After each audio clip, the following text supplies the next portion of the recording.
नमस्कार मित्रांनो, प्रेमाची गोष्ट या मालिकेच्या आजच्या भागात आपण बघणार आहोत की मुक्ताला तिचे बाबा विचारतात, काय झाले मुक्ता? तर मुक्ता म्हणते, काही नाही ओ बाबा, मी खरं तर तुम्हाला थँक्स म्हणायला पाहिजे. आपण उगाचच आपल्या नशिबाला दोष देत असतो.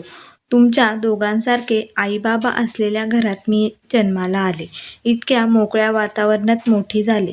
मी जर मूल दत्तक घेतलं ना, मी त्याला अशाच या मस्त वातावरणात मोठं करेन, तुमच्या आणि आईच्या संस्कारात वाढवेन.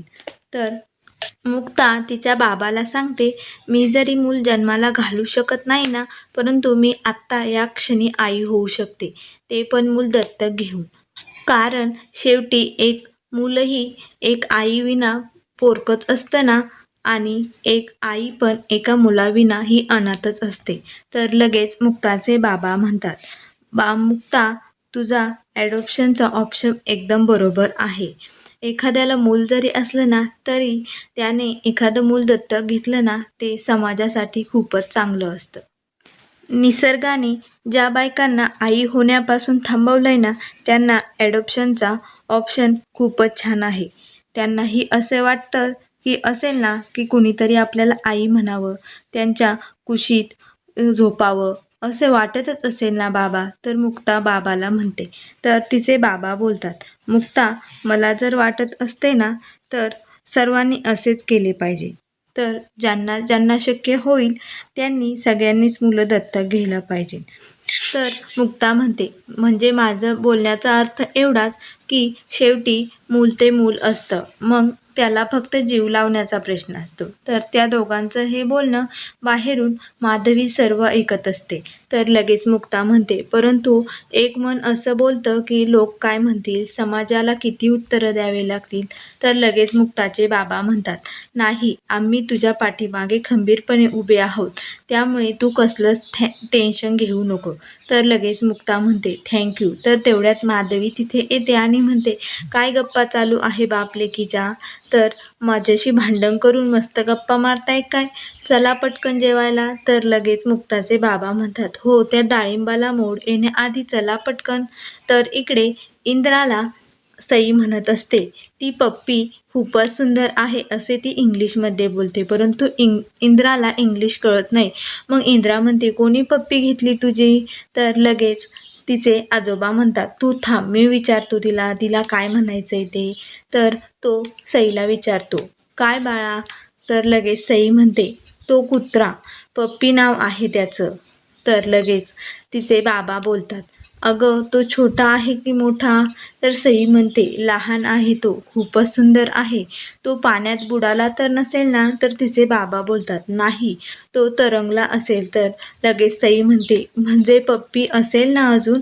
तर तेवढ्यात कोमल म्हणते, चल सई, तुला आजीने खूप मस्त ड्रेस आणलाय, चल पटकन आपण घालूया. मग ती सईला घेऊन जात असते आतमध्ये. तेवढ्यात मुक्ता कुत्र्याला घेऊन बाहेर फिरण्यासाठी निघालेली असते. तर सई लगेच दरवाज्यात जाऊन उभी राहते आणि मुक्ताकडे व त्या पिल्लाकडे बघतच असते.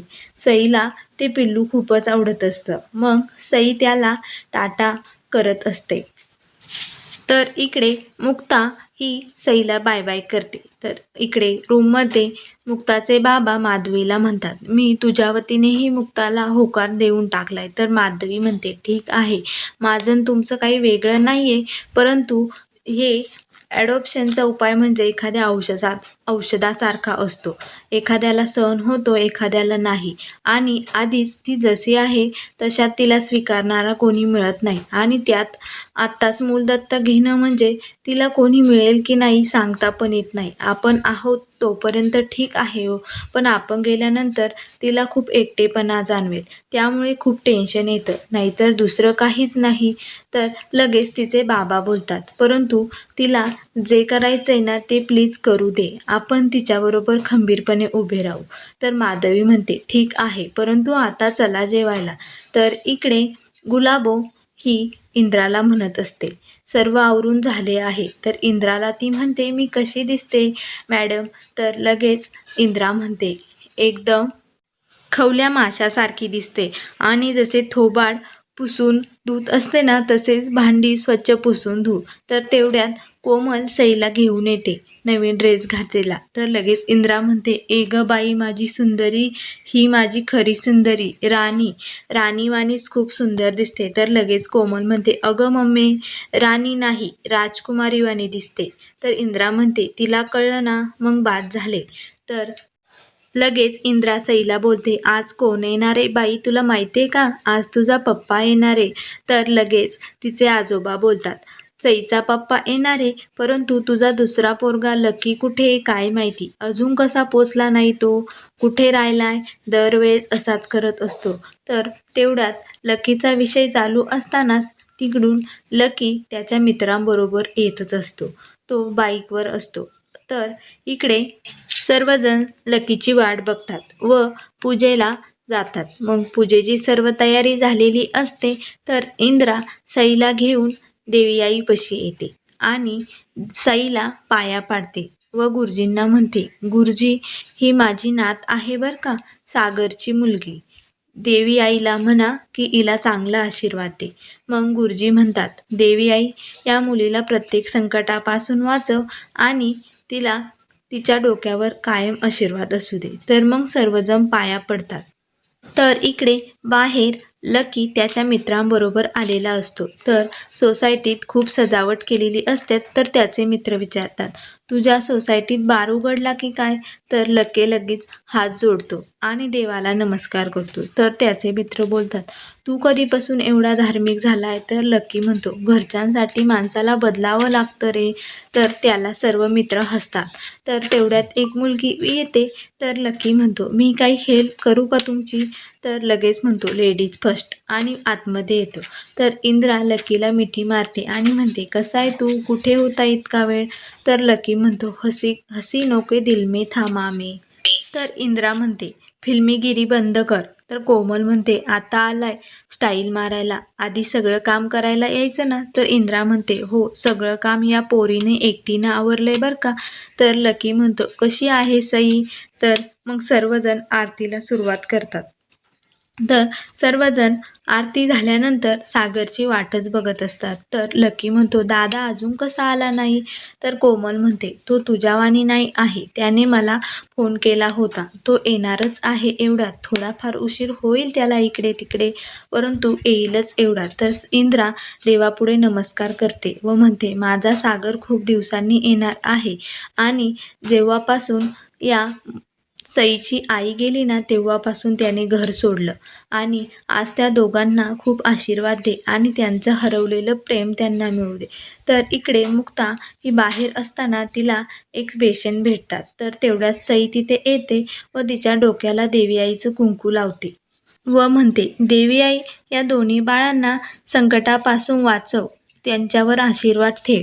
तर लगेच मुक्ता म्हणते, हो रे बाळा, मला आज याची खूप गरज होती आणि देवा, तूही मला या सर्व संकटापासून वाचव. तर सई म्हणते, तुझ्या डोळ्याखाली काहीतरी लागलंय.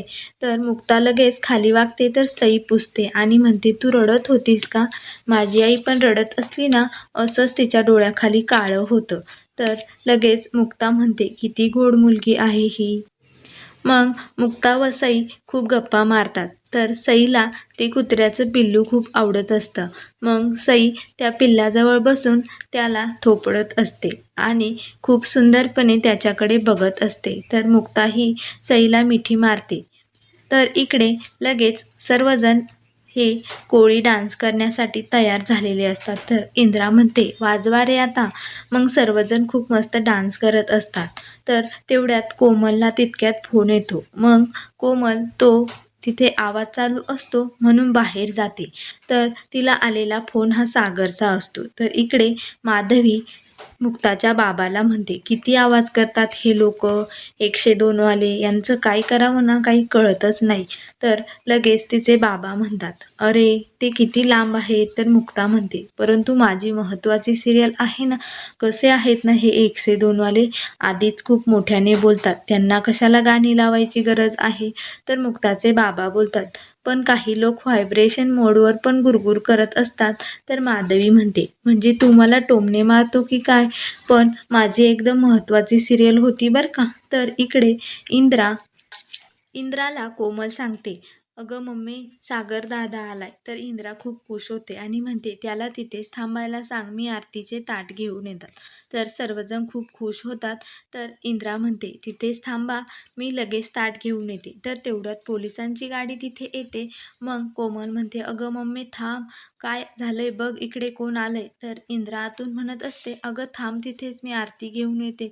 तर लगेच कोमल म्हणते अगं कोणीतरी लोक आलेत बाहेर, चल पटकन. तर इंद्रा पळतच बाहेर येते. तर पोलीस त्या सर्व लोकांना म्हणतात चला रे आवरा तुमचं आणि निघा पटकन इथनं, किती आवाज करतायत. तर लगेच इंद्रा बाहेर येते आणि म्हणते अरे बापरे, माझ्या सागरच्या स्वागताला पोलीस पण आलेत, बघितलंस का. तर इंद्राला काहीच कळत नाही ते कशासाठी आलेले असतात. तर इकडे मुक्ता मनाशी बोलते, या मतलबी मोठ्यांच्या जगापेक्षा ही लहान मुले किती गोड आणि निरागस आणि हवीशी वाटतात ना. हिचा बाबा असा कसा आहे, तिची आई कुठे आहे माहीत नाही, परंतु तिचा बाबा खूपच खडूस आहे, एवढ्याशा मुलीला सोडून गेला. परंतु या मुलीला मी कधीच एकटं सोडणार नाही, एकटं पडूच देणार नाही आणि सईला मिठी मारते. तर मित्रांनो, पुढील भागात इंद्रा ही पोलिसांना सांगते माझा सागर इतक्यातच येणार आहे, थांबा तुम्ही थोड्या वेळ. तर लगेच पोलीस म्हणतात नाही, तुम्हाला हे सगळं बंद करावंच लागेल. तर पाठीमागून सागर येतो आणि म्हणतो सर, करेक्ट आहे हे, मी सागर कोळी. तर सर्वजण सागरला बघून खूपच खुश होतात. तर सागर हा सर्वांशी बोलत असतो. तर मुक्ता तिकडे वळून बघते. तर मुक्ता मनाशी बोलते म्हणजे हा आहे तर सईचा बाबा. असा कसा बाबा आहे, एवढ्याशा गोड निरागस मुलीला सोडून एवढा लांब राहतो, किती विचित्र आहे. तर मग सागर हा सईला भेटतो. तर सागरला फोन आल्यानंतर तो बाहेर येतो. तर मुक्ता ही एका क्लायंट बरोबर फोनवर बोलत असते. तर तिकडून सागरचा मित्र सागरला बोलतो तुझ्या पाठीमागे कुणाचा आवाज येतोय. तर लगेच सागर म्हणतो कोणीतरी आहे ज्याच्याशी माझं कधीच जमू शकत नाही. तर मित्रांनो, प्रेमाची गोष्ट या मालिकेच्या डेली अपडेट पाहण्यासाठी चॅनलला लाईक करा, सबस्क्राईब करा, शेअर करा. व्हिडिओ पाहिल्याबद्दल धन्यवाद.